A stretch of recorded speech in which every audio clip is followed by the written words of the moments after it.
کون کہاں تھا کسی کو اندازہ نہیں تھا. وہاں دھوپ اندھیرا تھا. کچھ دیر بعد سکوت چھایا تو کسی کی گھٹی گھٹی سی آواز آئی. امو. وہ آواز ادا کی تھی. امو آپ کہاں ہیں؟ اندھیرے ملبے تلے ادا کی آواز پہنچ رہی تھی. سفیر. سفیر کہاں ہو تم؟ وہ اب باری باری سب کو پکار رہی تھی. بھائی. اس نے ابراہیم کو بھی پکارا. کیا تم لوگ ٹھیک ہو؟ مجھے آواز دو. سفیر. امو. ادا کی آواز میں لرزش تھی. وہ بچی خوف زدہ تھی. وہ بس اپنوں کو کھونے سے خوف زدہ تھی. سفیر. وہ چلائی. ہاں ہاں ادا میں یہاں ہوں. ایک مردانہ آواز آئی. سفیر تم ٹھیک ہو؟ اس نے اندھیرے میں سفیر کو دیکھنے کی ناکام کوشش کی. ہاں میں کہیں پھنس گیا ہوں. پتہ نہیں یہ کیا ہے مگر یہ بھاری ہے. اس کو ہٹا رہا ہوں مگر نہیں ہٹایا جا رہا. وہ کسی بھاری شے کو دھکا لگا رہا تھا. ٹھیک ہے تم ٹھیک ہو؟ ادا نے اپنی رکی ہوئی سانس بحال کی. امو. امو. وہ اب امو کو پکار رہے تھے مگر جواب میں وہ ملبے کا ڈھیر خاموش رہا. امو. ادا کی آواز کانپ رہی تھی. وہ سوچنا بھی نہیں چاہتی تھی. امو مجھے آواز دو امو. اپنی ادا کو آواز دو امو. وہ اب رو دی تھی مگر کوئی جواب نہ آیا. سفیر. امو. وہ کانپ رہی تھی. ادا میری شہزادی تم حوصلہ رکھو. مدد آتی ہی ہوگی ٹھیک ہے نا؟ سفیر نے مسلسل اس بھاری شے کو دھکا لگاتے ہوئے ادا کو حوصلہ دیا. اندھیرے کمرے میں ایک تیسرے انسان کی آنکھ کھلی. اس نے کھلی آنکھوں سے ادھر ادھر دیکھا. تاریکی خاموشی دھول اس کو سانس نہیں آ رہی تھی. اس نے اپنی پوری قوت لگا کر ایک گہری سانس لی مگر اگلے ہی لمحے وہ کھانسنے لگا. مٹی نے اس کی سانس کی نالی کو اندر سے تنگ کر دیا تھا. ابراہیم میرے بھائی کیا یہ تم ہو؟ سفیر کی آواز پہنچی.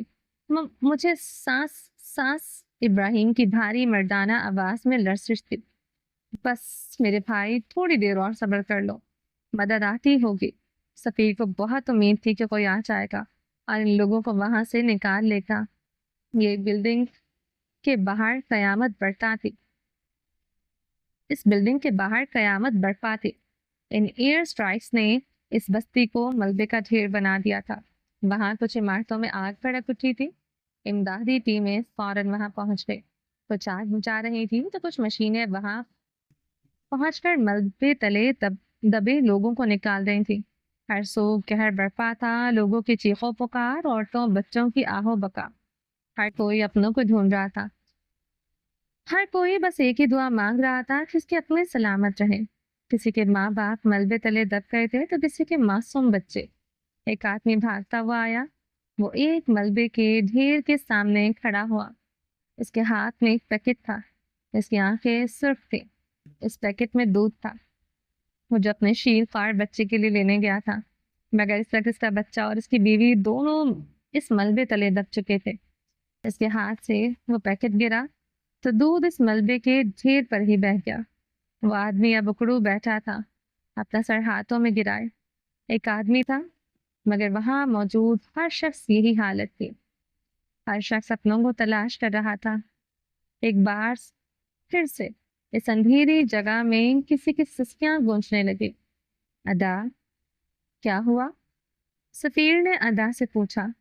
وہ دونوں الگ الگ جگہ پھنسے ہوئے تھے.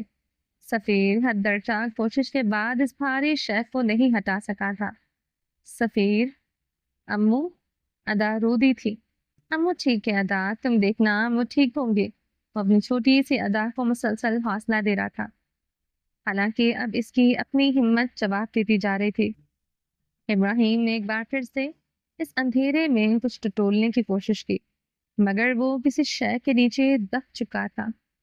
اس کا سر, دھڑ اور دونوں ہاتھ ہی آزاد تھے. باقی اس کی ٹانگیں اور اس کی کمر کسی شے کے نیچے دبی ہوئی تھی. امو پلیز مجھے آواز دیں. ادا روتی ہوئی اپنی ماں کو پکار رہی تھی مگر جواب میں بس خاموشی تھی. سفیر سمجھ گیا تھا کہ اس کی ماں جا چکی ہے مگر وہ ادا کو حوصلہ دیتا رہا. ابراہیم نے ایک جانب ہاتھ ہلایا تو اس کا ہاتھ کسی چیز سے ٹکرایا۔ ادا، کیا یہ تم ہو؟ ابراہیم نے ہڑبڑا کر پوچھا۔ ہاں، یہ میرا ہی ہاتھ ہے بھائی، ادا نے فوراً جواب دیا۔ چونکہ وہ اور ابراہیم ساتھ تھے تو دونوں قریب ہی تھے، جبکہ سفیر اور امو ساتھ تھے، مگر امو کا ہاتھ سفیر سے چھوٹ گیا تھا۔ ابراہیم بری طرح پھنسا ہوا تھا، مگر وہ ان دونوں بہن بھائیوں کی ہمت دیکھ کر ابھی تک حوصلے میں تھا۔ اگر وہ اتنے چھوٹے ہو کر اتنے مضبوط تھے تو ابراہیم کو بھی مضبوط رہنا تھا۔ وہ لوگ کتنی ہی دیر ایک دوسرے کو ہمت اور حوصلہ دیتے رہے۔ باہر سے مشینوں کی آوازیں آ رہی تھی، لوگ ملبہ ہٹانے کی کوشش کر رہے تھے، مگر وہ لوگ ابھی تک ان تینوں تک نہیں پہنچ سکے تھے، کیونکہ ان کے اوپر باقی کی 3 منزلوں کا ملبہ تھا۔ اندھیرا، خوف، وحشت، کیا کچھ نہیں تھا ان لمحات میں جن میں اس وقت وہ تینوں تھے، کیونکہ چوتھا وجود کب کا وہاں سے رہا ہو کر آسمان کی کھلی فضا کے سفر پر جا نکلا تھا۔ ابراہیم کے ہاتھ میں ادا کا چھوٹا سا ہاتھ تھا۔